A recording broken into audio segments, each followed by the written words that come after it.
पाकलाम में से हमारे लिए आज की तलावत मुक़द्दस पौलुस रसूल का पहला ख़त तीमुथियुस के नाम, उसका 6 बाब 2 से 12वीं आयत तक। और जिनके मालिक मोमिन हैं वो उन्हें उनके भाई होने के बाइस नाचीज़ ना जाने, बल्कि इसलिए ज़्यादातर उनकी खिदमत करें कि वो मोमिन और प्यारे हैं और नेमत में शरीक हैं। इन बातों की तालीम दे और नसीहत कर।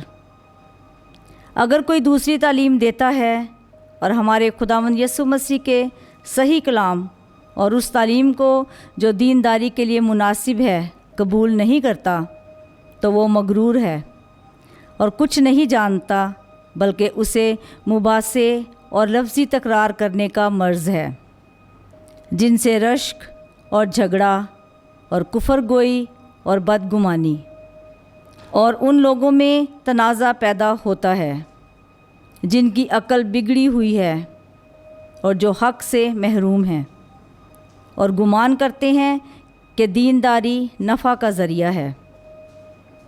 हाँ, कनायत साथ हो तो दीनदारी बड़े नफ़े का ज़रिया है, क्योंकि हम दुनिया में ना तो कुछ लाए और ना कुछ ले जा ही सकते हैं। बस अगर हमने खाना और कपड़ा पाया तो इसी पर कनायत करें। लेकिन जो दौलतमंद होना चाहते हैं वो ऐसे आजमाइश और फंदे में और बहुत सी बेफ़ायदा और मुज़र ख्वाहिशों में पड़ जाते हैं, जो आदमियों को बर्बादी और हलाकत में गर्क कर देती हैं। क्योंकि ज़र दोस्ती हर तरह की बदी की जड़ है। बाज़ इसके आरज़ूमंद होकर ईमान से भटक गए और अपने आप को तरह तरह के गमों से छलनी कर लिया।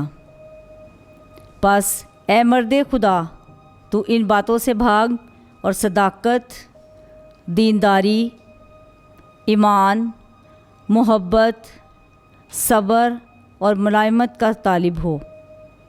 ईमान की अच्छी लड़ाई लड़, उस हयात अब्दी को कबूल कर जिसके लिए तू बुलाया गया है और तूने बहुत गवाहों के सामने अच्छा इकरार किया है।